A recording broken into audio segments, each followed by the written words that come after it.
हरे कृष्णा। तो हम लोग श्रीमद् भागवतम के इंट्रोडक्शन या भूमिका को देख रहे हैं और प्रभुपाद जी श्री चैतन्य महाप्रभु की जीवनी के बारे में संक्षिप्त वर्णन कर रहे हैं, उसी को हम पढ़ रहे हैं। तो आज हमारा दूसरा दिन है महाप्रभु की जीवनी के ऊपर। तो हम लोग पढ़ते हैं।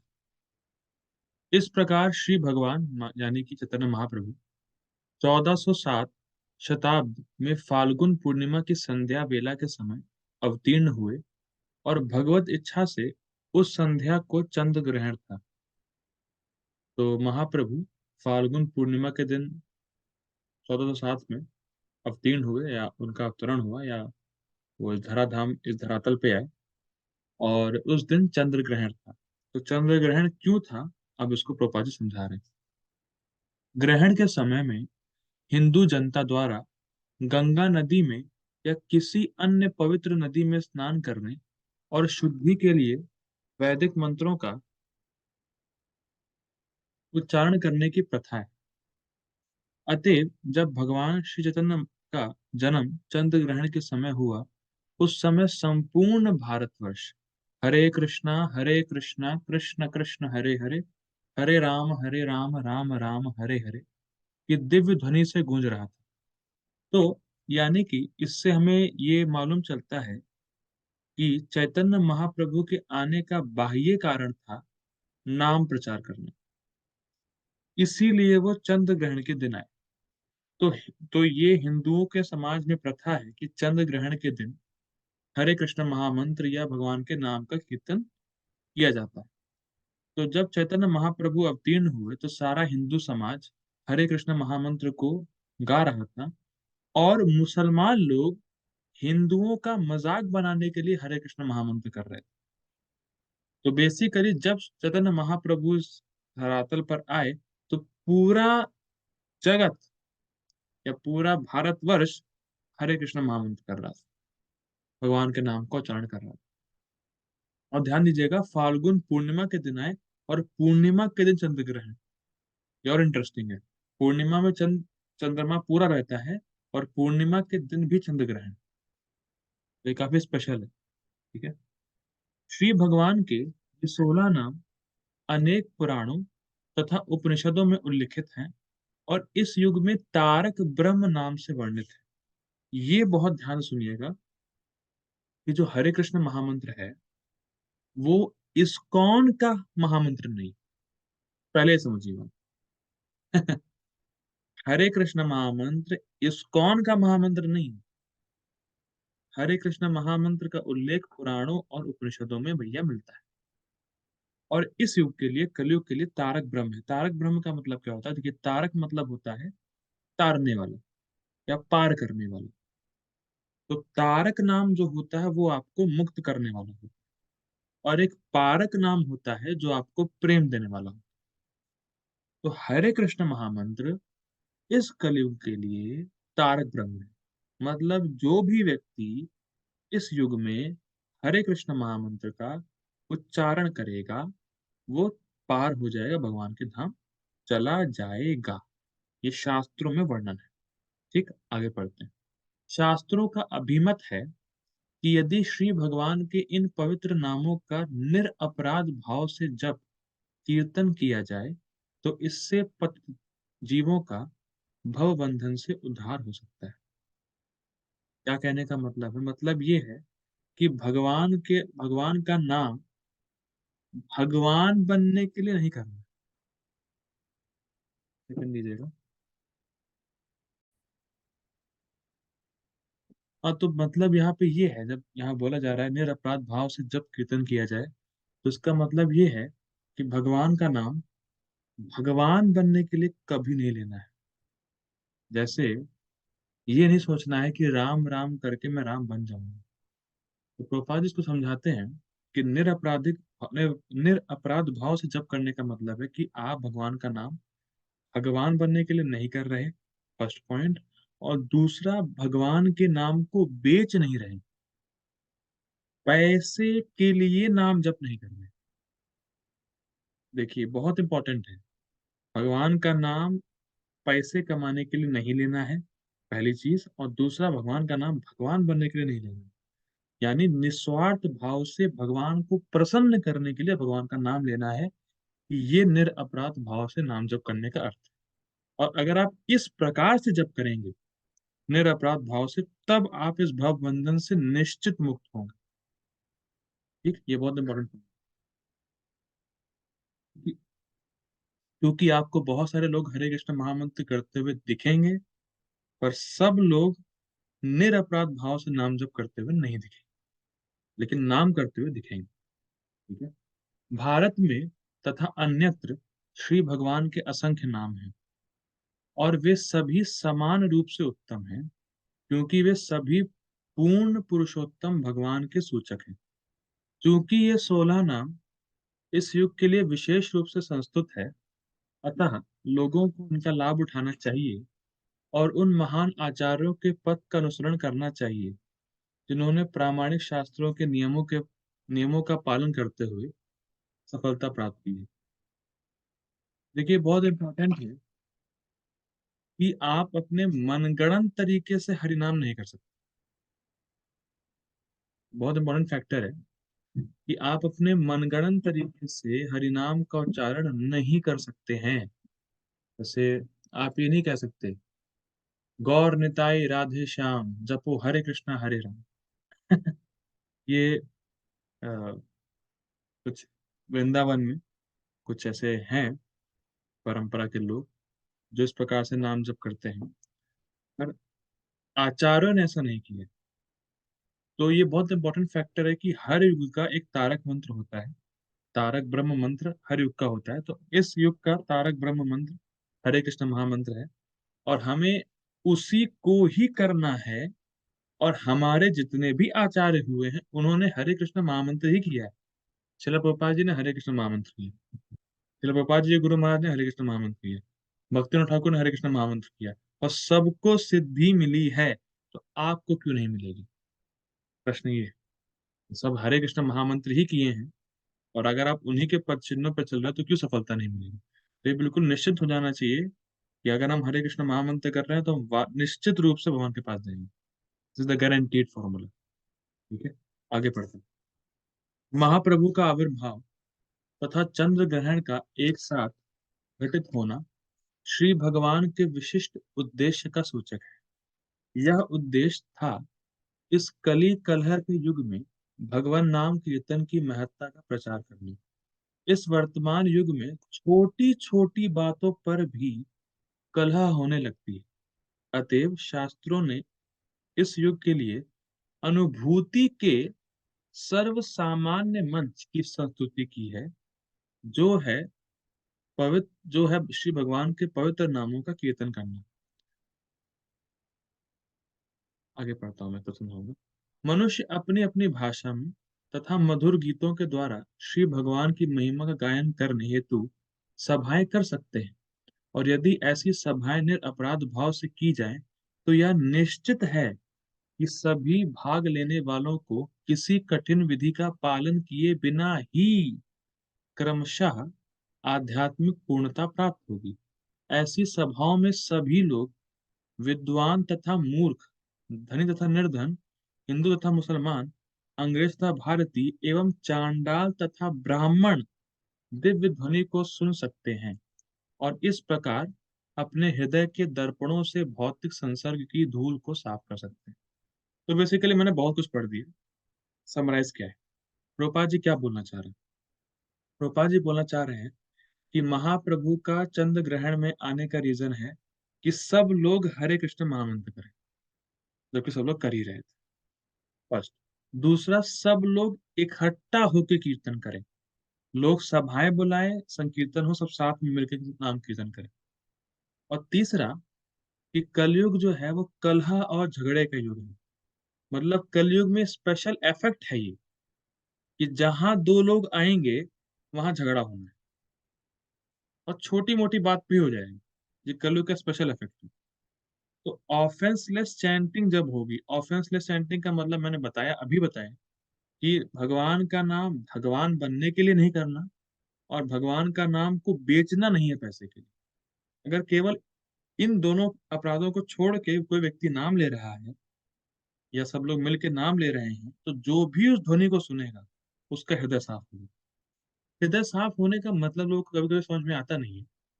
हृदय साफ होने का मतलब यह है कि देखिए, भोग करने से जितना आप अपनी इंद्रियों को भोगों में लगाएंगे, उतना हमारी इंद्रियां दूषित हो जाएंगी और भगवान को समझ नहीं पाएंगी।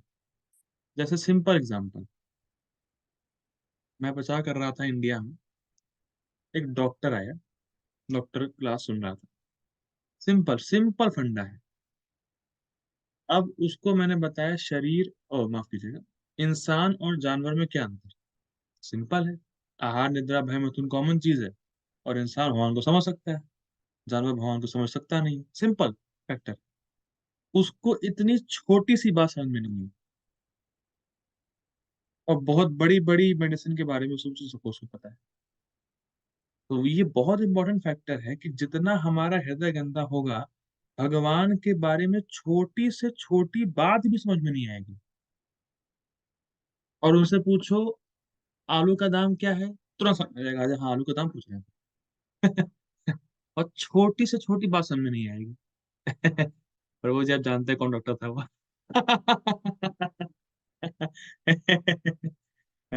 हम लोग साथ में तो थे, डिबेट हो रही थी। सिंपल है। क्यों क्यों समझ में नहीं आ रहा है? हृदय गंदा। तो जब हमारा हृदय शुद्ध होगा, तो हम भगवान के नाम रूप गुण लीला को समझ पाएंगे। और ये साफ कैसे होगा हृदय? भगवान के नाम के जप से। और सबसे पहली चीज हमें समझ में आएगी कि हम इस जगत के हैं ही नहीं। जब जितना हमारा हृदय गंदा होगा, उतनी ये फीलिंग ज्यादा होगी कि हम इस जगत के हैं। जैसे जितना ज्यादा हृदय साफ होगा, हमें ये कन्विक्शन होगा कि हम इस संसार के हैं ही नहीं। और तब हम सोचेंगे कि मैं यहाँ हूँ क्यों, क्या करना है यहाँ। बहुत इंपॉर्टेंट चीज है। जितना हृदय गंदा होगा ना, ये फीलिंग बहुत प्रगाढ़ रहेगी कि मैं इस जगत का हूँ, मुझे ये भी करना है, वो भी करना है, और इस जगत में महान बनना है।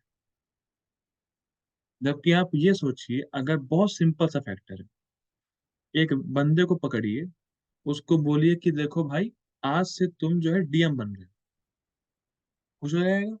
लेकिन तुम्हें सिर्फ डीएम बनना है 10 मिनट के लिए, कोई वैल्यू है उसकी? एटर्नल टाइम में हमारी लाइफ लाइफ की वैल्यू क्या है? अगर आप एटर्नल टाइम से कंपेयर करो, तो आप कितने साल जियोगे? मुश्किल से चुटकी बजाने के समान, इतने सेकंड जियोगे। और उसमें महान बनने का ट्राई कर रहे हैं। लेकिन जैसे जैसे हृदय साफ होगा, तब ये बातें घुसेंगी दिमाग में। और तब सबसे अच्छी चीज ये आएगी कि my only object of love is Krishna. बहुत सुंदर प्रभुपाद जी लिखते हैं जता जता के परपट में कि as soon as you go on chanting Hare Krishna, you will realize that your only object of love is Krishna. आपके जीवन का एकमात्र प्रेमास्पद व्यक्ति है Krishna. Your only object of love is Krishna. Your only existence is to love Krishna. ये तब समझ में आएगा जब हमारे हृदय का शुद्धिकरण होगा, जब साफ होगा। ठीक है, आगे पढ़ते हैं। श्री भगवान के उद्देश्य की पूर्ति के लिए विश्व के सभी लोगों को चाहिए कि वे पवित्र भगवान नाम को मनुष्य जाति के लिए सार्वभौमिक धर्म के सर्व सामान्य मंच के रूप में स्वीकार करें। तो ये काफी टफ हिंदी हो गई, लेकिन बहुत सिंपल है। यहाँ पे एक शब्द आया है, सर्व सामान्य मंच। सर्व सामान्य मंच का मतलब है एक कॉमन प्लेटफॉर्म। तो सबके लिए एक कॉमन प्लेटफॉर्म होना चाहिए भगवान के नाम का जप। भगवान के नाम का जप, भगवान के नाम का कीर्तन, ये एक कॉमन प्लेटफॉर्म होना चाहिए। From ABC to ISKCON GBC. मैं फिर रिपीट कर रहा हूँ। From ABC to ISKCON GBC, चाहे वो कोई नियोफाइट डिवोटी हो, चाहे वो इस्कॉन जीबीसी हो, उसको 16 माला हरे कृष्ण महामंत्र की करनी ही है। It is the common platform for all of ISKCON devotees. बाकी कुछ कर पाए या ना कर पाए, सेवा कर पाओ या ना कर पाओ, उससे कोई मतलब नहीं है। कर पा रहे हो तो अच्छी बात है, लेकिन महामंत्र नहीं कर रहे हो, हरे कृष्ण महामंत्र नहीं कर रहे हो, तो तुम इस्कॉन में हो क्यों? तुम महाप्रभु के मिशन में हो क्यों? महाप्रभु आए ही इसीलिए हैं कि लोग भगवान के नाम का जप करें, चैंटिंग करें। तो प्राइमरी एक्टिविटी चैंटिंग करना है। अगर कोई उसको ही नहीं कर रहा है तो वो है क्यों? देखिए क्या है, देखिए मैं बहुत सिंपल बता रहा हूँ। ये इस्कॉन क्या है? हरे कृष्णा मूवमेंट। तो जब तक हरे कृष्णा चलता रहेगा तभी तक मूवमेंट होगा, और हरे कृष्णा नहीं होगा तो मूवमेंट ही नहीं होगा। मूवमेंट मीन्स वैसा मूवमेंट भी, और मूवमेंट मीन्स प्रगति वाला भी। सो ये बहुत इंपॉर्टेंट प्रभुपाद जी बता रहे हैं कि सबके लिए कॉमन प्लेटफॉर्म होना चाहिए कि सब लोग हरे कृष्ण महामंत्र का जप तो करना ही चाहिए, करना ही मस्त है वो तो, प्राइमरी एक्टिविटी। ठीक है। अर्थात कहा जा सकता है कि भगवान चैतन्य महाप्रभु के अवतरण के साथ ही साथ पवित्र नाम का भी अवतरण हुआ। ये बहुत रहस्यमय बात है, इसलिए लाल में है ये। मैं इसको फिर पढ़ता हूँ। अर्थात कहा जा सकता है कि भगवान श्री चैतन्य महाप्रभु के अवतरण के साथ ही साथ पवित्र नाम का भी अवतरण हुआ। तो अब ये बताइए, चैतन्य महाप्रभु के आने से पहले हरे कृष्ण महामंत्र क्या नहीं था? था प्रभु जी। हाँ, तो फिर ऐसे पहले क्यों लिखा है कि साथ साथ आया? ये तो थोड़ा सा है नहीं, रहस्यमय बात नहीं लग रही? देखिए यही फर्क है। अगर आप खाली प्रोपा जी की भागवतम ले लेंगे, पढ़ लेंगे, तो आप निकल जाएंगे इस लाइन को पढ़ के, स्किप कर देंगे इस लाइन को। पर मतलब क्या है इसका? क्या पहले था नहीं क्या?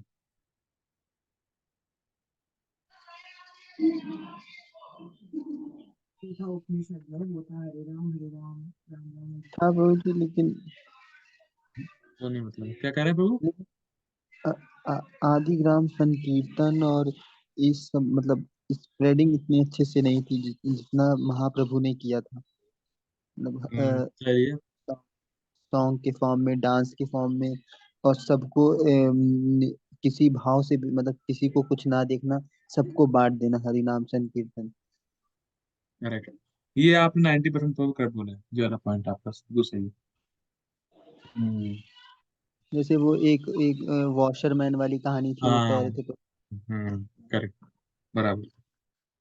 देखिए मैं बताता हूँ, रहस्यमय बात क्या है कि भगवान का नाम पहले था, ऐसा नहीं कि पहले नहीं था।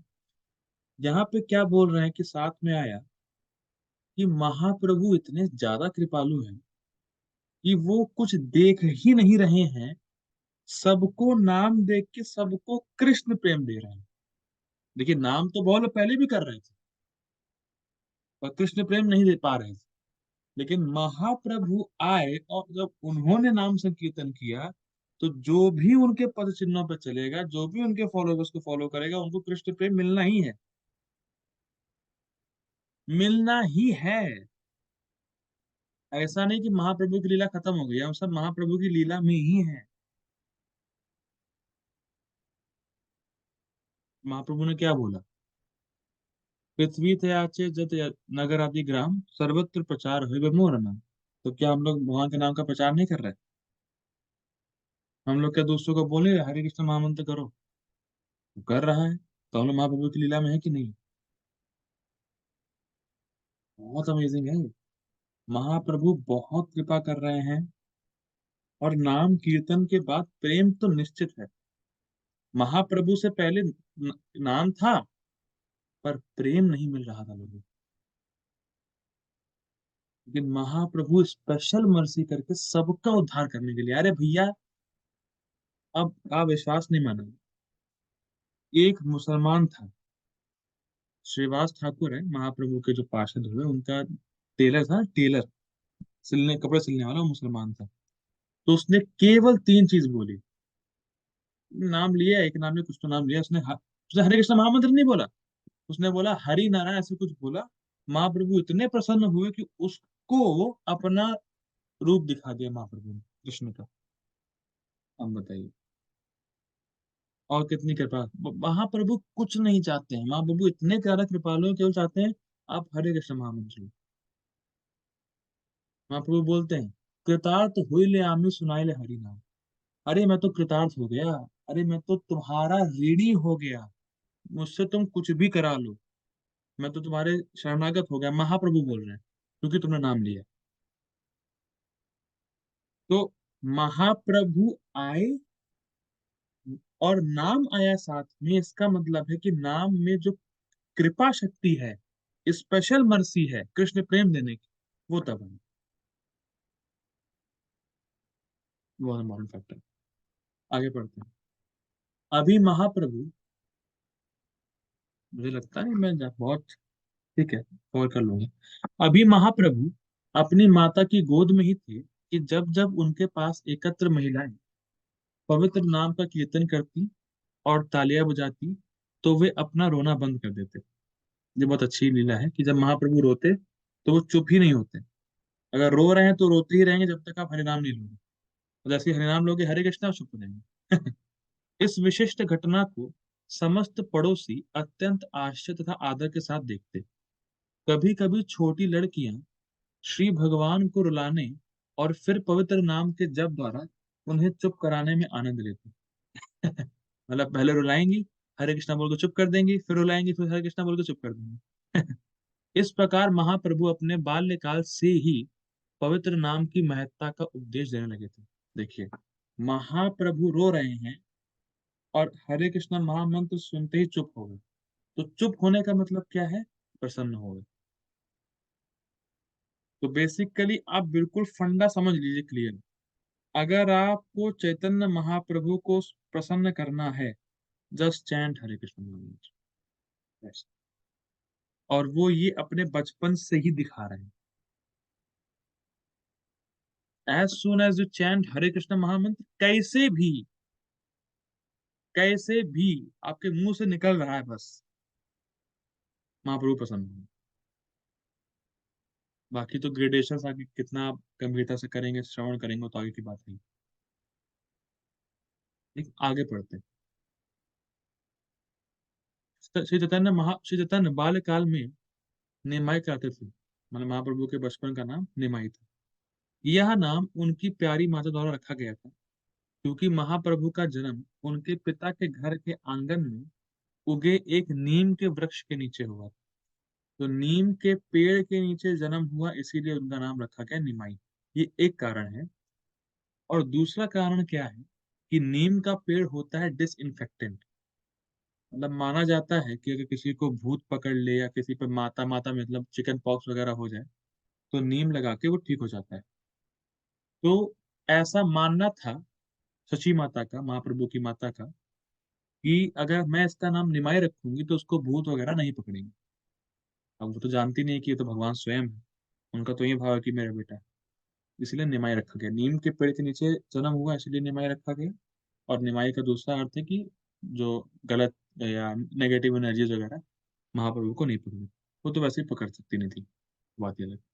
लेकिन माँ का भाव ऐसा था। आगे पढ़ते हैं। जब महाप्रभु को 6 मास की आयु में अन्नप्राशन संस्कार के समय अन्न खिलाया गया। ये बहुत अमेजिंग। अब देखिए, अब महाप्रभु की लीलाएं शुरू हो गई हैं और एक से एक अमेजिंग लीला। जब महाप्रभु को 6 मास की आयु में अन्नप्राशन संस्कार के समय अन्न खिलाया गया, तब उन्होंने अपनी भावी लीलाओं का संकेत दे दिया। इस अवसर पर शिशु की भावी प्रवृत्तियों का आभास पाने के उद्देश्य से बालक को सिक्के तथा पुस्तकें दी जाती हैं। महाप्रभु की एक ओर सिक्के रखे गए और दूसरी ओर श्रीमद् भागवतम रखा गया। महाप्रभु ने सिक्कों को ग्रहण ना करके श्रीमद् भागवतम को ग्रहण किया। ये बहुत अद्भुत बात है। क्या छोटे बच्चों को पता है श्रीमद् भागवतम क्या है और सिक्का क्या है? छोटे बच्चों को पता होता है? नहीं पता होता है। लेकिन महाप्रभु भागवतम के पास केवल गए नहीं, भागवतम के पास जाके भागवतम को गले से लगाया। चैतन्य भागवत में वर्णन है इसका। केवल ऐसा नहीं कि सिक्के भागवतम रखिए, भागवतम के पास गए, टच करा, टच करके उसको गले लगाए। तो जैसे महाप्रभु को हरिनाम बहुत प्रिय है, हम सुन चुके हैं, वैसे ही महाप्रभु को श्रीमद् भागवतम बहुत प्रिय है। और कितना बड़ा सौभाग्य है महाप्रभु की कृपा से कि कि हम भागवतम पे ही प्रवचन हो रहा है, भागवतम पे ही कुछ बोलने का अवसर महाप्रभु ने दिया है और आपको सुनने का अवसर दिया है। जैसे महाप्रभु को हरिनाम बहुत प्रिय है, महाप्रभु को भागवतम बहुत प्रिय है। अब कितनी प्रिय है इसका वर्णन चैतन्य भागवत में आता है कि एक भक्त महाप्रभु के सामने श्रीमद् भागवतम गा रहे थे, श्लोक गा रहे थे। तो महाप्रभु इतने प्रसन्न हुए और उसको बोला कि आज से तुम कोई काम नहीं करोगे, तुम केवल मेरे साथ श्रीमद् भागवतम गाते ही रहोगे, मुझे भागवतम सुनाते ही रहोगे। और उसका नाम रख दिया कुछ भागवतम आचार्य करके महाप्रभु ने।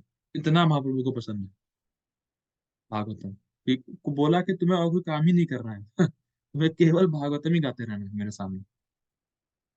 तो महाप्रभु को भागवतम बहुत प्रिय है। ठीक।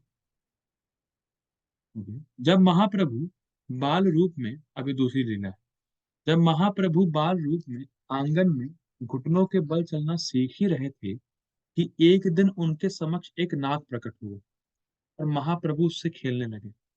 और ये नाग कौन था? शेषनाग। महाप्रभु विष्णु है और शेषनाग शेषनाग। ठीक है। अब मैंने इस लाइन को पढ़ दिया, कुछ अमेजिंग लगा प्रभु जी आपको? हरि बोल। हरे कृष्ण। आपको कुछ ऐसा अमेजिंग लगा इसमें? हाँ बाबू जी, उस नाक से खेलने लगे, मतलब कोई नाक से कैसे खेल सकता है। फिर भी इतना अमेजिंग नहीं लगा। अब मैं इसको रिलेट करता हूँ। आपका वीडियो ऑन हो सकता है प्रभु?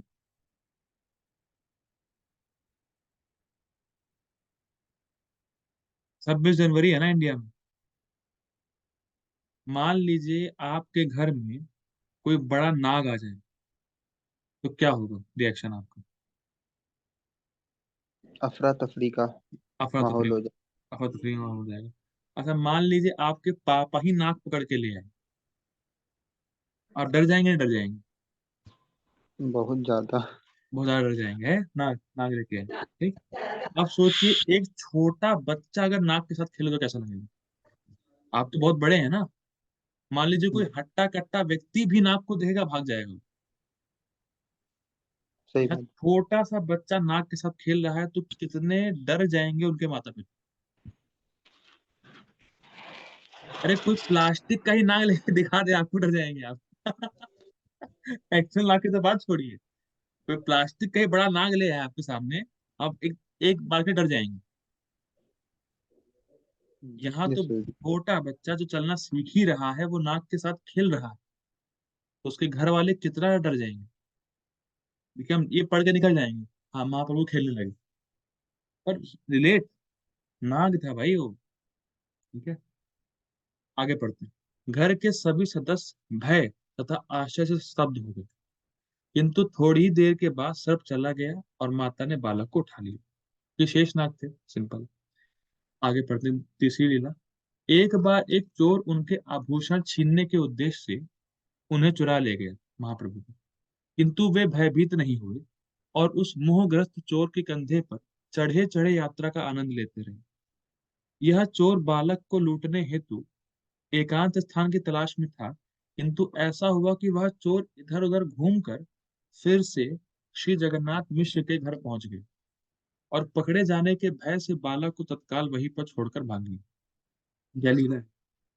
तो एक बार की बात है कि महाप्रभु, या महाप्रभु ने निमाई पंडित, निमाई पंडित भी नहीं, निमाई केवल निमाई पंडित भी नहीं हुए। तो निमाई जो थे वो आंगन में थे और बहुत सारे आभूषण पहने हुए थे। दो चोर आए और आभूषण चुराने के उद्देश्य से महाप्रभु को पकड़ के एकांत स्थान पर उनकी ज्वेलरी चुराने का प्रयास कर रहे हैं दो चोर। अब देखिए कितना अमेजिंग है, इसको मैं रिलेट कर सकता हूँ बिल्कुल असली घटना से। इंडिया में वृंदावन में एक बार ऐसा हुआ, बहुत भीड़ थी मंदिर में, तो एक माता जी का बच्चा खो गया, माता जी का बच्चा खो गया। अब आश्चर्य की बात क्या है, देखिए माता जी का बच्चा खोया, वो बच्चा मंदिर में ही होगा, मंदिर से बाहर कहीं नहीं जाएगा क्योंकि वो सिक्योरिटी ऐसी थी, बच्चा मंदिर के अंदर ही था। अच्छा मैं ऐसा करता हूँ, मीटिंग एंड करता हूँ, प्लीज ज्वाइन अगेन, फिर इसको कंटिन्यू करेंगे। अरे बोल प्लीज ज्वाइन अगेन। तो बात यहाँ हो रही थी कि चोर महाप्रभु की ज्वेलरी को लूटने के लिए आए। अब हाँ, मैं ये बात कहा था वृंदावन की, तो वृंदावन में माता जी का बच्चा खो गई। बच्चा मंदिर में ही था, लेकिन वो माता इतनी ज्यादा पागल थी कि बच्चा कहाँ है, मेरा बच्चा कहाँ है, मेरा बच्चा कहाँ है, मेरा बच्चा कहाँ है। यहाँ पे क्या बात है कि महाप्रभु को चोर उठा के ले गए, और अब वो कहाँ गए किसी को कुछ नहीं पता, और कब गए भी नहीं पता। सोचिए उनके घर वाले कितने ज्यादा टेंशन में होंगे। लेकिन क्या लीला थी ये, कि जिस चोर जो महाप्रभु के घर से, चोरों ने निमाई को एक घर से उठाया और एकांत स्थान की खोज में वो घूम फिर के फिर घर पे आ जा रहे थे। अब बात समझिए, जैसे मैं अभी यहाँ मंदिर से जाऊं, मंदिर से मैं कहीं भी जाऊं और एंड में मंदिर ही आऊं, तो ये आश्चर्य नहीं है। मैं मंदिर से कहीं भी बाहर निकलूं तो मंदिर ही पहुंचूं, आश्चर्य है। या आप प्रभु जी घर, अपने घर से बाहर निकले और घूम फिर के फिर अपने घर पे ही आ जाए, कितना शानदार आश्चर्य है। तो वैसे ही हो रहा था, चोर महाप्रभु को जहां से उठाया बार बार वहीं उनके घर पे ही आ जा रहे थे, बार बार जब भी जाए वो घर पे आ जा रहे थे। तो क्या हुआ, जब लोगों को मालूम चला कि महाप्रभु या निमाई खो गए हैं, तो वो घर के बाहर निकले, तो देखा कि दो लोग निमाई को लेके आ रहे, वो चोरी थे। तो जगन्नाथ मिश्र जो निमाई के पापा थे, उन्होंने चोरों को कहा कि अरे अरे, आप मेरे बच्चों को लेके आए, कुछ रुकिए, कुछ लीजिए, कुछ लीजिए। तो चोर डर के मारे भाग के चले गए। तो अब क्या है, इसमें आश्चर्य की बात क्या है? आश्चर्य की बात तो पहली बात तो ये कि घूम फिर के वहीं आ जा रहे थे। दूसरा, कि निमाई ऐसी लीलाएं कर ही क्यों रहे हैं? वो क्यों अपने घर वालों को परेशान कर रहे हैं? भाई, तो परेशान करना हुआ ना, कि सांप से खेल लेना, तो चोरों के साथ निकल जाना, तो निमाई है तो भगवान है। तो ऐसी लीलाएं करने का उद्देश्य क्या है? और ऐसी लीलाएं सेम कृष्ण भी करते हैं वृंदावन में। तो बेसिकली क्या है, इस लीलाओं का उद्देश्य रहता है कि सबका ध्यान भगवान की तरफ लगाना। अगर निमाई खो गए, सब लोग किसका ध्यान कर रहे हैं? निमाई का। अगर निमाई सब के साथ खेल रहे हैं तो किसका ध्यान हो रहा है? अरे निमाई, निमाई ठीक हो, निमाई ठीक हो, निमाई ठीक हो। बेसिकली कृष्ण अपने भक्तों का ध्यान आकृष्ट करने के लिए लीलाएं करते हैं, कि उनका ध्यान कृष्ण में ही रहे। एक भक्त बोलते हैं, in Goloka Vrindavan peace is not guaranteed, but bliss is guaranteed. ऐसा नहीं गोलोक में जाके आराम से बैठेंगे कृष्ण के साथ, नहीं, कृष्ण आपको आराम से बैठने देंगे ही नहीं। वो कुछ ना कुछ ऐसे खुरपाती लीला करते रहेंगे कि जिससे कि आप शांत बैठ नहीं सकते, पर उन लीलाओं में आनंद है। तो पीस नहीं है, ब्लिस है। ठीक है, आगे पढ़ते हैं। वहां पे थे।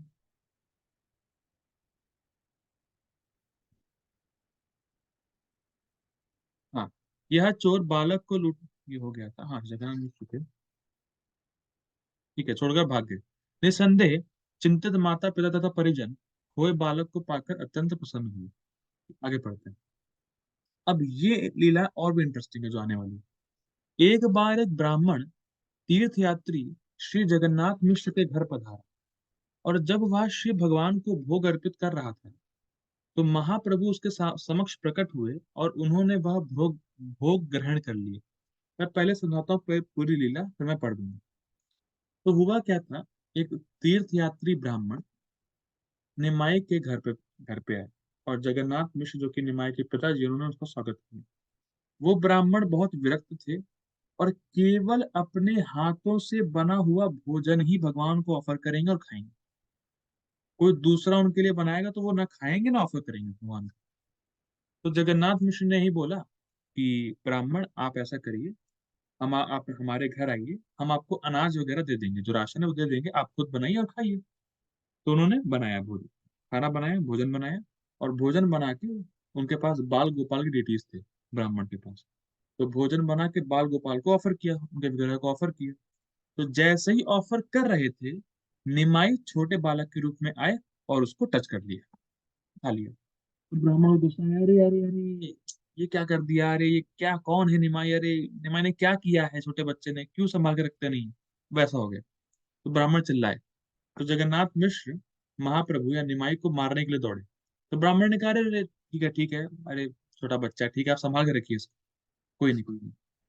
तो फिर ब्राह्मण ने कहा, आज शायद लगता है कि हमारे नसीब में खाना है ही नहीं।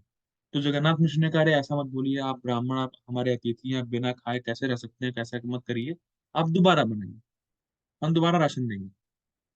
तो दोबारा राशन दिया गया, और इस बार निमाई को पकड़ के रखा गया, संभाल के रखा गया निमाई को। तो उस ब्राह्मण ने दोबारा सब कुछ बनाया भोजन, और दोबारा बाल गोपाल को ऑफर करने जा रहे थे।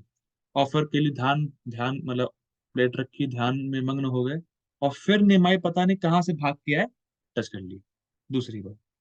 तो ब्राह्मण ने कहा, अरे अरे, क्या बालक है आप, क्या क्या समझते हैं, क्या है, मजाक बना के रखा है आपने, ऐसे बहुत चिल्लाया ब्राह्मण। बहुत चिल्लाया ब्राह्मण। तो जगन्नाथ मिश्र ने कहा, अरे माफ कीजिए, पता नहीं हम लोग निमाई को पकड़े थे, कहाँ से भाग गया, कुछ समझ में नहीं आया। तो बहुत ऐसा हुआ।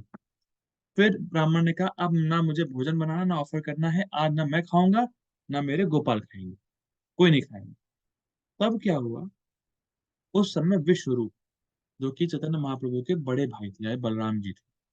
तो विश्वरूप का जो स्वभाव था बहुत सौम्य था, मतलब बहुत शांत, और बहुत प्यार से बोलते थे। तो विश्वरूप उस ब्राह्मण के पास है, उन्होंने कहा, भाई ब्राह्मण वर, कोई बात नहीं, हमसे भूल हुई 2 बार, क्षमा करिए, आप फिर से भोजन बनाइए, और अब रात हो गई है काफी, हमारा सोने का समय हो गया है, हम लोग कोई नहीं आएंगे, आप आराम से बनाइए, आराम से ऑफर कीजिए, कोई बात नहीं। तो ब्राह्मण ने, क्योंकि बलराम जी बोल रहे हैं, और बलराम जी का जो तेज है, ब्राह्मण देख के कहा, अरे हाँ ठीक, चलो। तो विश्वरूप बोल रहा है, ठीक है, मान लेते हैं। तो ब्राह्मण मान गया, उसने फिर भोजन बनाया, फिर ऑफर करने वाला था, प्लेट रखा, ध्यान मग्न हो गया, रात के 12 बज रहे थे, सब सो रहे थे, निमाई भी सो गया था, पर उसने फिर ऑफर किया, फिर एकदम से निमाई आके वो टच कर लिया भोजन को। फिर वो ब्राह्मण चिल्लाए, लेकिन क्योंकि सब सो रहे थे, तो कोई ब्राह्मण के चिल्लाने की आवाज किसी को सुनी नहीं। तब जब ब्राह्मण तीसरी बार चिल्लाया, तो भगवान ने, निमाई ने बोला, कैसा ब्राह्मण है रे तू, बार बार मुझे बुलाते हो, बार बार मैं खाने आता हूँ और चिल्लाते हो, कैसा है यार तुम, भाई, तुम मुझे ऑफर कर रहे हो, मैं आ रहा हूँ खाने, और फिर चिल्लाते भी हो, हाय हाय करते हो। तो फिर ब्राह्मण बोलता है कि अरे मैं आपको कहाँ ऑफर करता हूँ, मैं तो भगवान को करता हूँ। फिर निमाई ने अपना कृष्ण रूप ब्राह्मण को दिखाया। लेकिन अब बहुत गंभीर बात, जब रूप दिखाया निमाई ने कृष्ण का ब्राह्मण को, तो निमाई ने, कृष्ण भगवान ने ब्राह्मण को बोला, हे ब्राह्मण, तुमने जन्म जन्मांतर तक मेरी सेवा करी, और जन्म जन्मांतर तक तुमने मेरे प्रति प्रेम को कल्टीवेट किया है, और आज मैं तुमसे प्रसन्न हूं, तुम्हारी साधना पूर्ण हो गई, तुम्हें मेरा प्रेम प्राप्त हो गया, टुडे यू बिकम परफेक्ट, तुम्हें मेरा दर्शन हो गया। ब्राह्मण बहुत रोने लगा, बहुत रोने लगा, भगवान के पैर पड़ा, भगवान भगवान कृष्ण, ये वो, बहुत मतलब एक्सटेसी में आ गए। लेकिन महाप्रभु ने बोला, अब सुनो ध्यान से, ये बात किसी को नहीं बताना है, और अगर तुमने ये बात बताई तुम मर जाओगे। मतलब हंसी, मतलब भगवान ने डरा दिया उसको। तूने हल्का सा ही मुंह खोला कि मैं ही भगवान हूँ, तुम मर जाओगे भैया। तो फिर वो जो, फिर ब्राह्मण ने कुछ नहीं बोला। तो ये बहुत अच्छी लीला है, बहुत सुंदर बात है। अगर नोटिस करें तो भगवान ने क्या बोला ब्राह्मण को, तुमने जन्म जन्मांतर मेरी सेवा करी, और जन्म जन्मांतर मेरे लिए प्रेम कल्टीवेट किया है। That means Krishna notices everything which you have done for Krishna. कभी भी आपने कृष्ण के लिए कुछ भी किया है, तो कृष्ण उसको कभी नहीं भूलते, हमेशा याद रखते हैं। ये बहुत इंपॉर्टेंट है। आप दुनिया में किसी के लिए भी कुछ भी करो, तो एट द एंड क्या सुनने को मिलता है, तुमने मेरे लिए किया क्या है, ये सुनने को मिलता है। अच्छा ठीक है, अगर वो बोले भी कि तुमने तुमने मेरे लिए बहुत कुछ किया है, तो कब तक याद रखेगा, मरने के बाद तो खत्म। आपके पिछले माता पिता ने आपके लिए कितना कुछ किया, आपको याद है? नहीं याद। लेकिन भगवान को सब याद है कि आपने उनके लिए पिछले लाइफ में, या पता नहीं कितने जन्मों में क्या किया है। ये बहुत इंपॉर्टेंट है और सुंदर शिक्षा मिल रही है, इसलिए हमें भगवान के लिए करना चाहिए। ठीक है, आगे पढ़ते हैं। बस ये लीला को मैं बस पढ़ूंगा। उस ब्राह्मण को समस्त भोजन फेंक कर फिर से भोग त्याग करना पड़ा, क्योंकि उसे बालक ने छू छू जो लिया था। अगली बार भी ऐसा ही हुआ, और जब तीसरी बार भी ऐसा ही हुआ तो बालक को पकड़कर सुला दिया गया। अर्धरात्रि के समय जब घर के सभी लोग सो गए, तो उस ब्राह्मण ने अपने द्वारा तैयार किए गए उस विशिष्ट भोग को श्री विग्रह को अर्पित किया। लेकिन उस बाल भगवान निमाई ने पूर्ववत प्रकट होकर उस भोग को झूठा कर दिया। तब वह ब्राह्मण रोने लगा, किंतु चूंकि घर के सारे लोग सोए थे, अतः उसका रोना किसी ने सुना नहीं। उस समय बाल रूप भगवान उस भाग्यवान ब्राह्मण के समक्ष प्रकट हुए और भगवान श्री कृष्ण के रूप में अपना दर्शन दिए। ब्राह्मण को इस घटना को प्रकट न करने हेतु कहकर बालक अपनी माता की गोद में लौट आया। सिंपल। आगे पढ़ते हैं। अनेक बाल्यकाल की ऐसी अनेक घटनाएं हैं। कभी कभी एक नटखट बालक की भांति वे उन रूढ़िवादी ब्राह्मणों को तंग करते जो गंगा स्नान करने आते। जब ब्राह्मणों ने उनके पिता से शिकायत की कि वे पाठशाला जाने के बदले उन पर पानी फेंकते हैं, तो वह सहसा अपने पिता के समक्ष स्कूल की वेशभूषा में पुस्तक लिए प्रकट हो गए, मानो वे सीधे स्कूल से आ रहे हैं। ये बहुत इंटरेस्टिंग है, देखिए। जब जो ब्राह्मण गाय देखिए, ब्राह्मण को गायत्री करना चाहिए, और अगर गायत्री आप नदी के अंदर करते हैं, नदी नदी में जाके करते हैं, तो उसका फल अधिक मिलता है। ये इंपॉर्टेंट है। गायत्री तो सब लोग करते हैं, अगर आप गायत्री किसी पवित्र धाम में करेंगे और पवित्र नदी के अंदर करेंगे, उसका फल अधिक मिलता है। इसलिए देखेंगे आप कि लोग सुबह सुबह स्नान करने नदी जाते हैं, पवित्र नदी में, वहां वहां जनेऊ के साथ गायत्री करते हैं। तो यहाँ पे लीला में क्या है कि जब ब्राह्मण गायत्री करने के लिए गंगा नदी में जाते थे, तो निमाई करते कहते निमाई गंगा नदी में कूद के ब्राह्मण जब गायत्री कर रहे थे तो उनकी टांग खींच लेते थे। उनकी टांग खींच ली, ब्राह्मण को गिरा दिया। भगवान भी ना, बेचारा ब्राह्मण गायत्री कर रहा है नदी के अंदर, भगवान गए और टांग खींच के गिरा दिए उसे। या कभी कभी ऐसा करते थे भगवान कि ब्राह्मण नहा के बाहर निकले हैं, तो नहा के निकले, अपना कपड़े वपड़े अपना शरीर पोछा, भगवान ने फिर पानी डाल दिया, फिर गीला कर दिया। या कभी कभी तो कुल्ला भी कर देते थे ब्राह्मण के ऊपर भगवान। या कभी कभी ऐसे जैसे माता और पुरुष नहाने आए हैं, तो माता के कपड़े पुरुषों की साइड रख दी, पुरुषों के कपड़े माता की साइड रख दिया, ले आओ भैया रहो पानी में।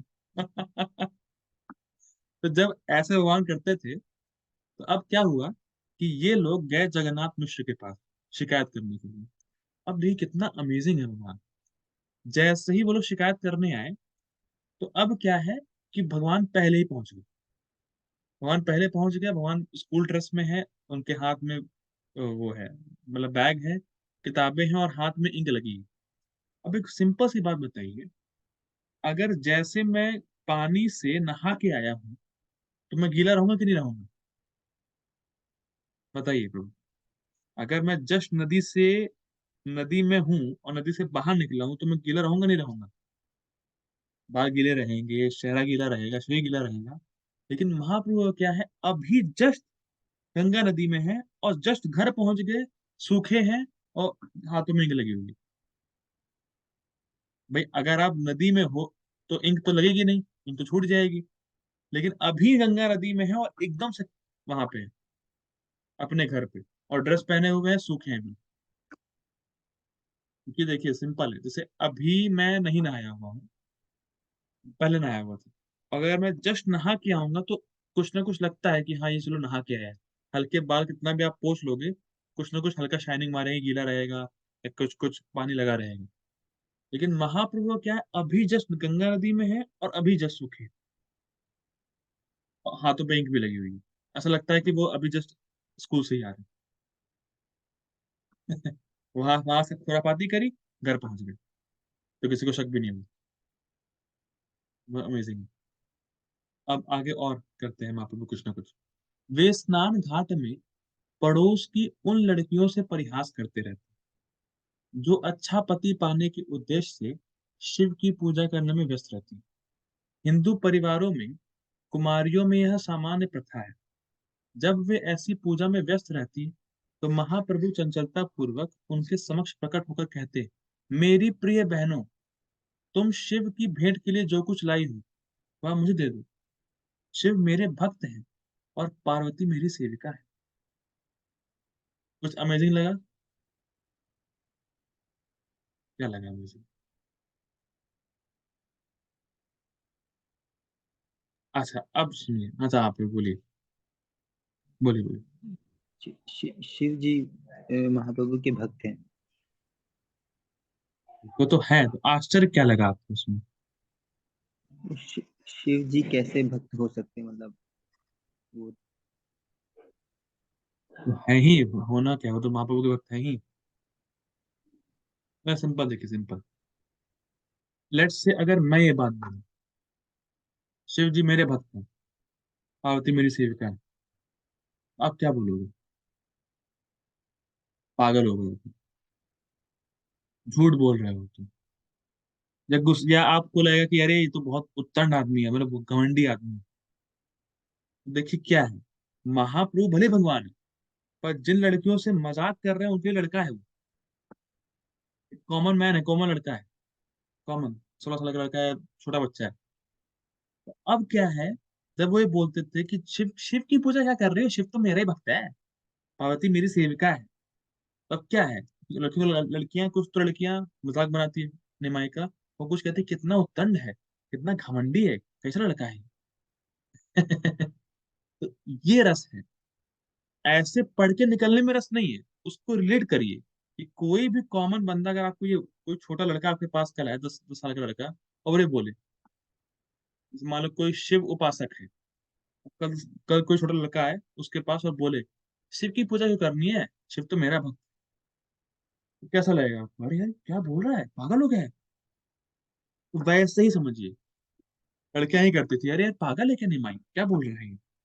अब देखिए, अब महाप्रभु कुछ और बोलते हैं, यदि तुम मेरी पूजा करोगी तो शिव तथा अन्य सभी देवता तुम पर भी और प्रसन्न होंगे। ये महाप्रभु फैक्ट बोल रहे हैं, पर उन लड़कियों को लग रहा है कि ये तो मजाक कर रहा है। तो यहाँ से हमें क्या शिक्षा लेनी है? महाप्रभु ये शिक्षा देना चाहते हैं हम सबको कि हर परिस्थिति में हमें भगवान श्री कृष्ण की ही पूजा करनी है। अगर आपकी कोई भौतिक इच्छा है भी, कोई your, if you have any material desires, then also you must approach Krishna, क्योंकि अल्टीमेटली आपकी मटेरियल डिजायर्स कृष्ण ही पूरी करेंगे। तो उन्हीं के पास जाना है, और जैसे हम कृष्ण के पास जाएंगे तो सभी देवी देवता अपने आप प्रसन्न हो जाएंगे। बहुत इंटरेस्टिंग है, बहुत इंपॉर्टेंट फैक्टर भी है। हम्म। उनमें से कुछ कुमारिकाएं, नटखट, महाप्रभु की आज्ञा नहीं मानती थी कि मैं तुम्हारी पूजा क्यों करूं, मैं तुम्हें क्यों दूं शिव जी की भेंट। तो वे उन्हें शाप देते और कहते कि तुम मेरी अवज्ञा के कारण ऐसे वृद्ध व्यक्ति से ब्याही जाओगी जिसकी पहली पत्नी से 7 संतानें रहेंगी। ठीक है, तुम मत मानो मेरी बात, मैं तुम्हें श्राप देता हूँ, तुम्हारी शादी ऐसे बुढ़वे से होगी जिसके ऑलरेडी 7 बच्चे होंगे। ऐसे वो श्राप देते थे माँ को। अगर तुम्हें मेरी बात नहीं माननी है, जाओ, मैं श्राप देता हूँ मैं। अब छोटा बच्चा श्राप दे रहा था, मतलब इमेजिन करिए हमारे लिए कितनी हंसी मजाक की बात है। "अरे मैं श्राप देता हूँ" ऐसे बात मामा बोलते हैं, "अरे श्राप देता हूँ" जबकि वो भगवान है। ठीक है, आगे पढ़ते हैं। भयवश और कभी कभी प्रेमवश ये कुमारिकाएं उन्हें भी विविध सामग्रियां अर्पित करती, और तब महाप्रभु उन्हें आशीष देते और आश्वस्त करते कि उन्हें सुंदर युवा पति प्राप्त होंगे और उन्हें दर्जनों संतानें होंगी। महाप्रभु क्या बोल रहे हैं कि ठीक है, तुम्हें, देखिए श्राप दिया तो ऐसा दिया कि जिसके 7 बच्चे होंगे उससे तुम्हारी शादी होगी, और अगर खुश भी हुए, प्रसन्न भी हुए, तो उनसे बोला कि तुम्हारे दर्जनों बच्चे होंगे। तो एक जगह प्रभुपाद जी बोलते हैं, अपने कहीं भी लेक्चर शायद या किसी तो बुक में बोलते हैं कि कॉमन वुमेन को या सामान्य स्त्रियों को ये इच्छा होती है कि उनके 6 6 बच्चे हों। ये प्रभुपाद जी की जगह बोलते हैं कि जो वुमेन होती हैं, they want more and more children, यहाँ तक कि कम से कम 6 बच्चे तो होने चाहिए। और ऐसा नहीं कि ये कोई इम्प्रैक्टिकल है। अगर आप थोड़े अपनी पीढ़ियों के थोड़ा पहले जाए अपने पीढ़ियों में, दादाजी या परदादाजी, तो उनके बहुत बच्चे हैं। 6 बच्चे 7 बच्चे तो कॉमन है। आज संभलता नहीं है, आज तो एक बच्चा भी संभलता नहीं है। तो कभी कभी लोग बच्चे करते ही नहीं है, करते तो 1 या 2 करते हैं। इसका बड़ा साइंस है कि ज्यादा बच्चे घर में होंगे तो फैमिली अच्छी रहेगी। ये एक साइंस है जिसको मैं बाद में कभी बताऊंगा, टाइम मिलेगा। ठीक है। ठीक। ऐसे आशीषों से कुमारियां प्रफुल्लित होती, लेकिन प्रायः वे अपनी माताओं से ऐसी घटनाओं की शिकायत भी करती। ये बहुत अमेजिंग है। जो छोटी बच्चियां होती थी तो महाप्रभु शायद करते थे, तो कभी कभी तो पसंद होती थी कि हाँ महाप्रभु ने मुझे आशीर्वाद दिया, निमाई ने मतलब निमाई ने चलो थोड़ा बहुत आशीर्वाद दिया। और कभी कभी शिकायत करती थी। अब देखिए, अगर आप निमाई की शिकायत कर रहे हो तो आपको इसमें क्या दिख रहा है? बताइए अपू प्रभु जी, अगर अगर मैं महाप्रभु की शिकायत कर रहा हूँ या निमाई की शिकायत कर रहा हूँ तो उसमें क्या चीज आपको दिख रही है? क्योंकि फिर से एक बार क्वेश्चन रिपीट करते मैं कह रहा हूँ, अगर आप निमाई की या महाप्रभु की शिकायत कर रहे हो तो उसमें क्या हैं। चीज स्पेशल है?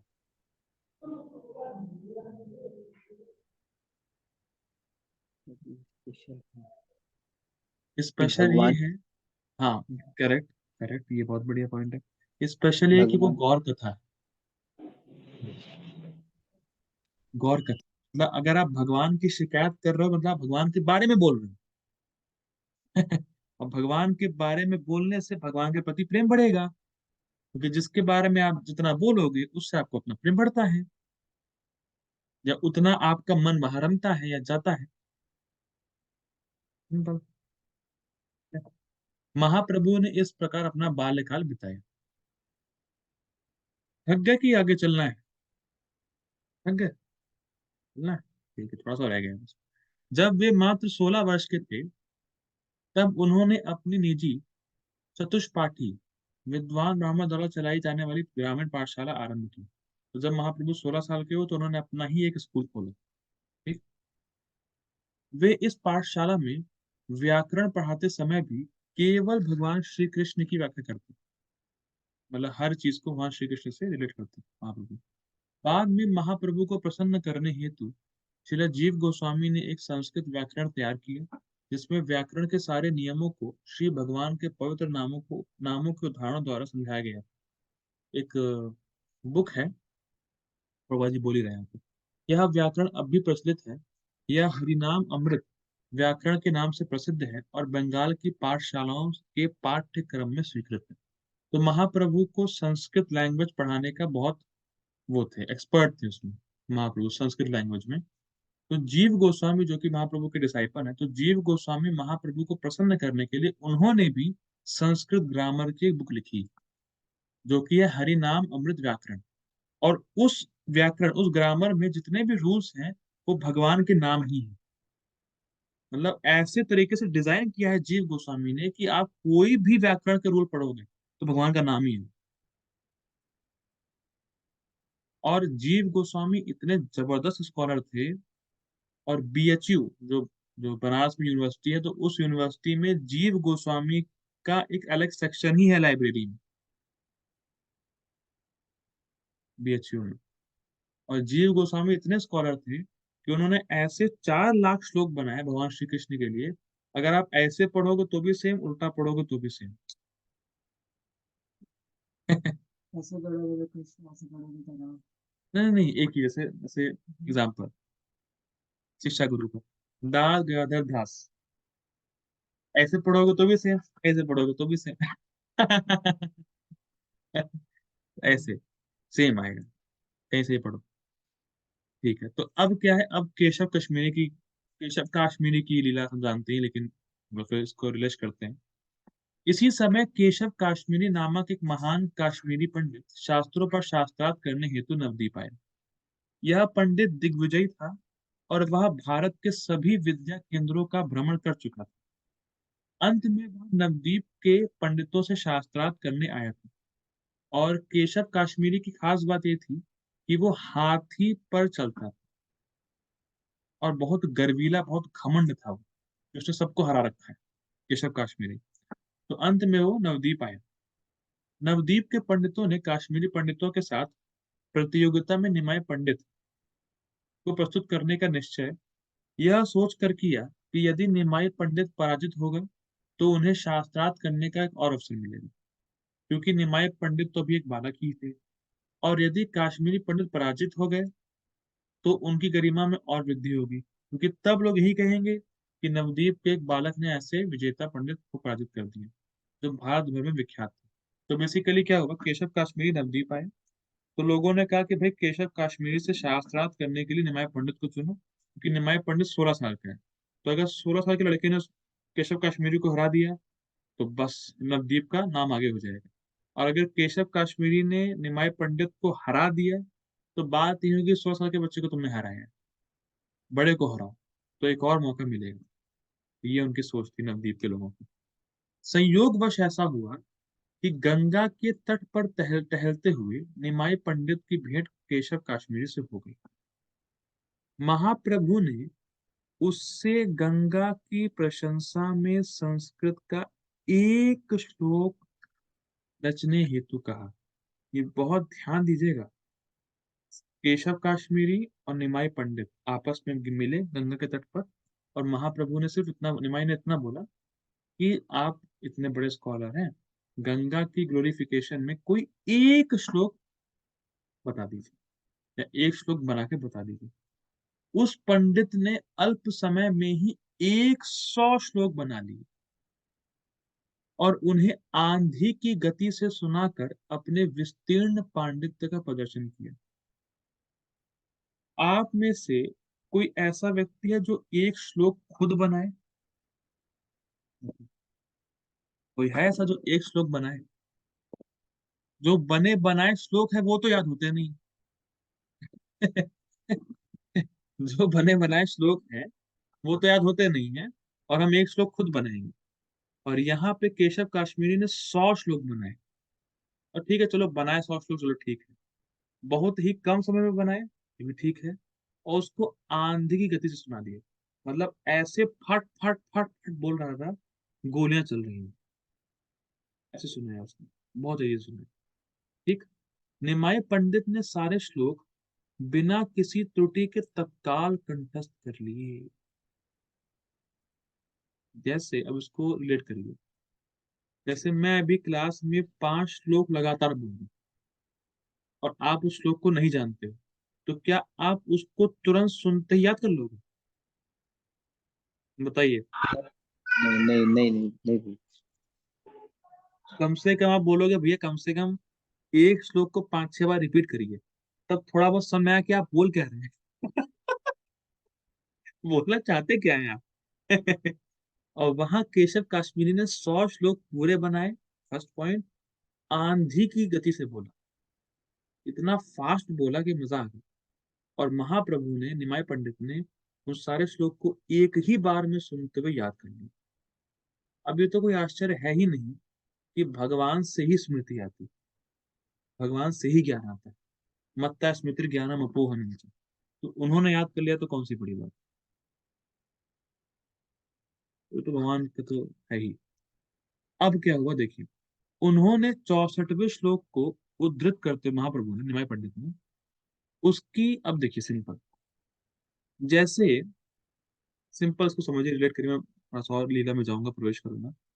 जैसे मान लीजिए मैं क्लास दे रहा हूँ, ठीक, मैं क्लास दे रहा हूँ, सब कुछ चल रहा है, और क्लास के बाद कोई व्यक्ति बोले क्या फर्जी क्लास देते हैं, क्या फालतू क्लास देते हैं, क्या बोलना भी नहीं आता, ऐसा भी नहीं आता, वैसा भी नहीं आता, आपको दुख होगा?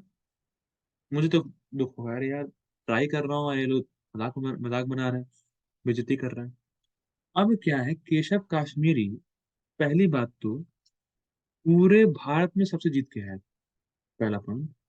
दूसरा, उसने 100 श्लोक आंधी की तरह बोले, उसमें भी महाप्रभु गलती निकाल रहे हैं, उसको कितना बुरा फील होगा।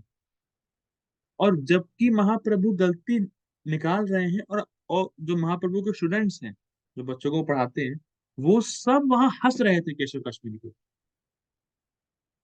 तो कितना कितना दुख होगा केशव कश्मीरी को। और महाप्रभु को ये भी नहीं कि बहुत उसके लेवल के हैं, 16 साल का बच्चा अगर मजाक उड़ाए तो और दुख होगा। जैसे मान लीजिए कोई बहुत बड़ा विद्वान है और उसका मजाक एक छोटा बच्चा बनाए, उसको लगेगा नहीं अरे ये बच्चा कल का लड़का मेरा मजाक बना रहा है। सेम ऐसी बात केशव काश्मीरी के साथ। अब पढ़ेंगे उसको, अब समझ में आएगा। उन्होंने मतलब न्याय पंडित ने 64वें श्लोक को उद्धृत करते हुए उसकी पिंगल छंद शास्त्र एवं साहित्य संबंधी त्रुटियों की ओर संकेत किया। मतलब बताया निमाय पंडित ने कि तुम्हारे तुम्हारे 100 श्लोकों में 64th श्लोक में ये गलती। उन्होंने विशेष रूप से पंडित द्वारा भवानी भर्तुह शब्द के प्रयोग पर आपत्ति की। उन्होंने इंगित किया कि यह शब्द अयोग्य है। भवानी का अर्थ है शिव की पत्नी, तो फिर उनका भर्ता या पति और कौन हो सकता है। मतलब भवानी भर्तु एक शब्द उसने यूज किया केशव काश्मीरी ने गंगा ग्लोरिफिकेशन में। भवानी भर्तु का अर्थ है शिव जी की पत्नी का पालक या शिव जी की पत्नी का पति। इससे तो साबित यही हो रहा है कि शिव जी की पत्नी का कोई और पति भी है। अगर मैं बोलूं सौरभ प्रभु की पत्नी का पति, तो मतलब एक पति तो सौरभ प्रभु है, दूसरा कोई और भी है शायद। ये तो मतलब होगा। तो भवानी भर्तु का मतलब शिव जी की पत्नी का पति, जबकि शिव जी की पत्नी का शिव जी पति है, एक ही पति है। तो यहाँ पे प्रभु ने फॉल्ट निकाला कि आपका ये सेंटेंस में, आप देखो 100 श्लोक और 100 श्लोक में एक शब्द ना फाइन है। ठीक है। तो तो उन्होंने और भी कई त्रुटियां दिखलाई।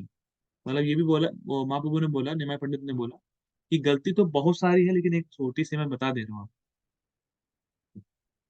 ठीक है, त्रुटियां दिखलाई जिससे काश्मीरी पंडित आश्चर्य से स्तब्ध रह गए। वह विस्मित था कि एक व्याकरण का विद्यार्थी इतने उद्भट विद्वान में साहित्यिक त्रुटियां निकाल रहा है। मतलब एक छोटा सा लड़का कल का मेरे उसमें गलती निकाल रहा है, हाउ इज इट पॉसिबल। यद्यपि यह घटना किसी सार्वजनिक सभा के होने के पूर्व घटित हो चुकी थी। अब देखिए शास्त्रार्थ होना था, लेकिन शास्त्रार्थ के पहले ही महाप्रभु और उसकी भेंट हो गई। तो कोई एक मतलब बहुत बड़े असेंबली में नहीं हुआ, एक छोटे से उसमें प्राइवेट में हुआ था ये। लेकिन ये खबर हर जगह फैल गई। किंतु यह सूचना दावाग्नि की भांति संपूर्ण नवद्वीप में फैल गई। अंत में विद्या की देवी सरस्वती ने केशव काश्मीरी को स्वप्न में आदेश दिया कि वह भगवान चैतन्य की शरण स्वीकार कर ले, और इस प्रकार वह पंडित श्री भगवान का अनुयायी बन गया। अब केशव काश्मीरी इतना स्कॉलर था कि वो सरस्वती माता से डायरेक्ट बात करता था, केशव काश्मीरी। और सरस्वती माता केशव काश्मीरी के जीभ पर बैठ के वो बोलती थी, इसीलिए सबको उसने हरा दिया था आज तक। लेकिन जब महाप्रभु के सामने आए, सरस्वती माँ कह रही है कि मैं अपने स्वामी के सामने मैं क्या बोल सकती हूँ, इसीलिए गलती हो गई, इसीलिए गलती हो गई। फिर सरस्वती माँ आई केशव काश्मीर के सपने में, उनसे कहा कि देखो भैया, जो जिसका डिबेट किया है वो तो भगवान स्वयं है, जाके उसके उनके शरण में चले गए। तो केशव काश्मीर भी शरण में चला गया महाप्रभु के। आगे पढ़ते हैं। फिर महाप्रभु का विवाह अत्यंत धूमधाम से संपन्न हुआ, और उस समय नवदीप में श्री भगवान के पवित्र नाम के सामूहिक कीर्तन का प्रचार करने लगे। वहां के कुछ ब्राह्मण उनकी श्लोक, हाँ ये बहुत इंटरेस्टिंग पास्ट टाइम, ये मैं पढ़ता हूँ। फिर महाप्रभु का विवाह अत्यंत धूमधाम से संपन्न हुआ, और उस समय नवदीप में श्री भगवान के पवित्र नाम के सामूहिक कीर्तन का प्रचार करने लगे। वहां के कुछ ब्राह्मण उनकी इस लोकप्रियता से ईर्ष्या करने लगे, और उन्होंने उनके मार्ग में अनेक अवरोध उत्पन्न किए। मतलब कुछ ऐसे ब्राह्मण थे जो महाप्रभु से एनवी करते थे। वे इतने ईर्ष्यालु हो उठे कि अंत में वे इस विषय को नवदीप के मुसलमान काजी के समक्ष ले गए। इस समय बंगाल पर पठानों का शासन था, और उस प्रांत का गवर्नर राज्यपाल नवाब हुसैन शाह था। मुसलमान काजी ने ब्राह्मणों की इस शिकायत को गंभीरता से लिया, और शुरू में उसने निमाई पंडित के अनुयायियों द्वारा हरिनाम का जोर जोर से कीर्तन करने की मनाही कर दी। तो ब्राह्मणों का इतना ज्यादा द्वेष था कि ब्राह्मणों ने बोला महाप्रभु के अनुयायी से कि भैया इतने जोर से कीर्तन थोड़ी ना करना होता है, इतने जोर से कीर्तन करने की कोई जरूरत नहीं है। अगर तुम इतने जोर से कीर्तन करोगे तो भगवान विष्णु की नींद टूट जाएगी। भगवान विष्णु की अगर नींद टूट गई तो भगवान विष्णु प्रलय प्रलय ले आएंगे। और कहाँ लिखा है भागवतम में, गीता में, कि जोर से कीर्तन करना चाहिए? मन में जप करो, जब करना है तो मन में करो, बोलने की क्या जरूरत है? तो ये सब एनवीनस के चक्कर में ब्राह्मणों ने उसको नवाब नवाब अफजल शाह को बताया कि जोर जोर से कीर्तन नहीं करना चाहिए, ये डिस्टरबेंस कर रहा है सब लोगों को। ठीक। लेकिन भगवान चैतन्य ने अपने अनुयायियों से कहा कि काजी के इस आदेश का उल्लंघन करें। काजी ने मना किया कि जोर से कीर्तन मत करो, और महाप्रभु ने कहा जोर से कीर्तन करो। और वे पूर्व वर्ष संकीर्तन मंडली चलाते रहे। तब जिलाधीश ने कुछ सिपाही भेजे, जिन्होंने संकीर्तन में बाधा डाली और कुछ के मृदंग तोड़ डाले। जब निमाई पंडित ने यह घटना सुनी तो उन्होंने सविनय अवज्ञा के लिए एक दल तैयार किया। सविनय अवज्ञा मतलब सिविल डिसोबीडियंस, कि हम लड़ेंगे नहीं पर बात नहीं मानेंगे। तो सिविल डिसोबीडियंस मूवमेंट को चलाने वाले पहले हमारे महाप्रभु हैं, महात्मा गांधी नहीं। बताओ। भारत में उचित कार्य के लिए सविनय अवज्ञा आंदोलन करने वाले वे अग्रणी व्यक्ति महाप्रभुपाद जी को बोल रहे हैं। उन्होंने 1 लाख व्यक्तियों का एक जुलूस निकाला। महाप्रभु ने जुलूस निकाला 1 लाख व्यक्तियों का। तो चैतन्य भागवत में वर्णन आता है कि 1 लाख व्यक्ति जो थे उसमें उसमें बहुत सारे देवता भी थे, तो महाप्रभु के सपोर्ट में ऊपर से आए थे। जुलूस निकाला जो हजारों मृदंगों तथा करताल लिए थे। यह जुलूस काजी द्वारा दिए गए आदेश के विरोध में नवद्वीप की सड़कों से होकर गुजरा। अंत में जब यह जुलूस काजी के घर पहुंचा तो जन समूह से डरकर वह सीढ़ियों से ऊपर चढ़ गया। मतलब डर गया काजी और अपने घर जाने लगा ऊपर। ठीक। काजी के घर पर एकत्रित जन समूह ने अत्यधिक उग्र रूप धारण कर लिया था, लेकिन महाप्रभु ने शांति बनाए रखने हेतु कहा। मतलब जब महाप्रभु के जो फॉलोवर्स काजी के घर पे घुसे, तो घुसते ही तोड़ फोड़ शुरू कर दी, उसको मारा, उसको तोड़ा, वो किया वो किया। तो महाप्रभु ने कहा नहीं नहीं, शांत शांत, अभी शांत रखो। इस समय काजी नीचे आया और श्री भगवान को अपना भांजा कह करके शांत करना चाहा। मतलब महाप्रभु को निमाई को बोला कि तुम तो भांजे हो मेरे। काजी ने कहा। उसने कहा कि श्री नीलांबर चक्रवर्ती को वे चाचा कहते थे। नीलांबर चक्रवर्ती महाप्रभु के नाना जी कहते थे। और इस प्रकार निमाई पंडित की माता श्री शशि देवी उसकी चचेरी बहन लगती थी काजी की। उसने पूछा कि क्या उसकी बहन का लड़का अपने मामा पर क्रुद्ध हो सकता है? अब देखिए ये बहुत इंपॉर्टेंट फैक्टर है। अच्छा, मैं ऐसा करता हूँ, मैं मीटिंग एंड कर रहा हूँ, प्लीज ज्वाइन अगेन, थोड़ा सा रह गया है।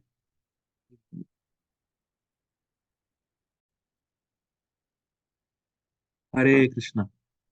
तो ये इम्पोर्टेंट पॉइंट है कि काजी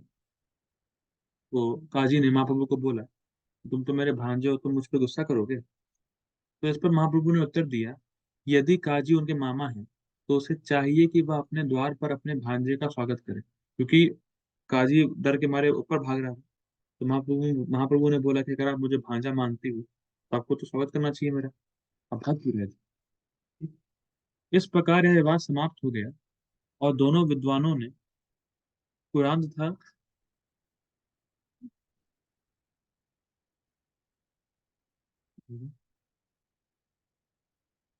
हाँ, इस प्रकार यह विवाद समाप्त हो गया और दोनों विद्वानों ने कुरान तथा हिंदू शास्त्रों के विषय में लंबी चर्चा करने चलने लगी।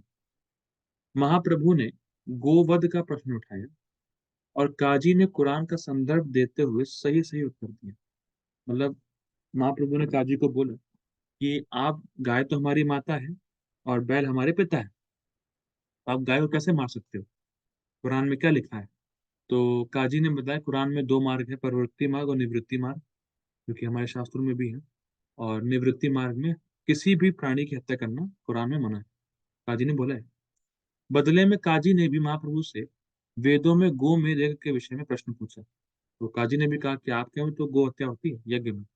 इसका उत्तर महाप्रभु ने यह दिया कि वेदों में उल्लिखित ऐसा यज्ञ वास्तव में गोवध नहीं है। ऐसे यज्ञ में किसी बूढ़े बैल या गाय का वध इसलिए किया जाता था कि वैदिक मंत्रों की शक्ति से उन्हें नया युवा जीवन प्राप्त हो सके। तो बेसिकली उनको अपग्रेड वर्जन कह सकते हैं। लेकिन कलयुग में ऐसा गोमेध यज्ञ वर्जित है, क्योंकि ऐसा यज्ञ संपन्न कराने वाले योग्य ब्राह्मण उपलब्ध नहीं है। वस्तुतः कलयुग में ऐसे सभी यज्ञ वर्जित हैं, क्योंकि ये यज्ञ अल्पज्ञ पुरुषों के व्यर्थ प्रयास मात्र हैं। क्योंकि अभी तो आप अगर यज्ञ करते भी हो और किसी के बलि दोगे तो आप उसको नया जीवन दे नहीं पाओगे, क्योंकि आपके इतनी प्योरिटी नहीं है। क्योंकि आप पान खा के तो मंत्र बोलोगे, ओम स्वाहा ओ ऐसे तो बोलोगे, तो कैसे होगा? तो पावर है नहीं आपके अंदर, प्योरिटी नहीं ना। कलयुग में समस्त व्यवहारिक उद्देश्यों के लिए एकमात्र संकीर्तन यज्ञ की संस्तुति की गई है। कलयुग में एक ही प्रैक्टिकल यज्ञ है, वह हरिनाम संकीर्तन यज्ञ। इस प्रकार बातें करते हुए महाप्रभु ने काजी को समझाया और वह महाप्रभु का अनुयायी बन गया। क्यों बन गया, कैसे बन गया, इसके पीछे एक कथा है जो कि चैतन्य भागवत में है। चैतन्य भागवत में बताया गया है कि जब काजी ने अपने सिपाहियों को भेजा और मृदंगा तोड़ा उन्होंने महाप्रभु के अनुयायियों का, तो रात में सबके सपने में, चाहे वो सिपाही हो चाहे काजी हो, एक शेर आया। और शेर कोई और नहीं था, नरसिंह देव आया। और सपने में नरसिंह देव ने काजी की छाती को फाड़ना चाहा। तो काजी ने कहा, नहीं नहीं नहीं नहीं नहीं, मत करो मत करो मत करो। तो नरसिंह देव ने वार्निंग दी सपने में कि अगर आइंदा से तुमने कीर्तन को रोकने का ट्राई किया तो मैं सच में फाड़ दूंगा छाती को तुम्हारी। तो जब काजी और महाप्रभु के बीच बात हो रही थी तो काजी ने महाप्रभु को दिखाया भी कि उसकी छाती पे नाखून के निशान बने हुए। ये बहुत इंपॉर्टेंट है कि जो भी भगवान के कीर्ति का प्रचार कर रहा है, जो भी भगवान के संकीर्तन यज्ञ से जुड़ा हुआ है, नरसिंह देव का प्रोटेक्शन उसके ऊपर है।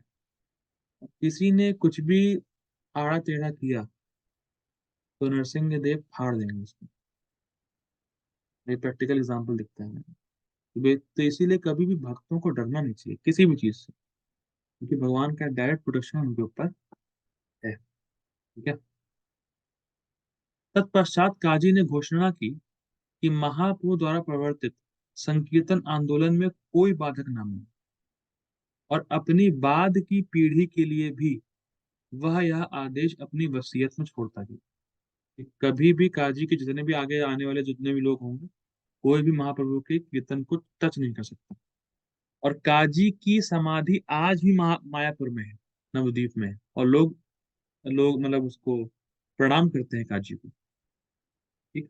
आज भी इस काजी की कब्र, अरे मैं वही बोल रहा था, आज भी इस काजी की कब्र नवद्वीप क्षेत्र में स्थित है और हिंदू यात्री वहां जाकर प्रणाम करते हैं। काजी के वंशज वहां के निवासी हैं और उन्होंने हिंदू मुस्लिम दंगों के समय भी संकीर्तन का कोई विरोध नहीं किया।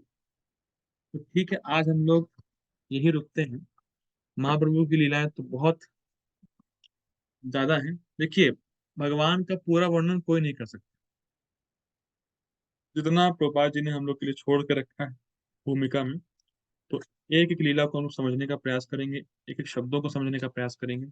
मेरा तो प्रयास यही है, बाकी महाप्रभु की जो कृपा होगी वही होगा। तो ठीक है, हम लोग कल मिलते हैं महाप्रभु की जीवनी का, और हम लोग आगे कुछ लीलाओं के बारे में चर्चा करेंगे। तब तक के लिए श्री प्रभुपाद की जय। हरे कृष्ण।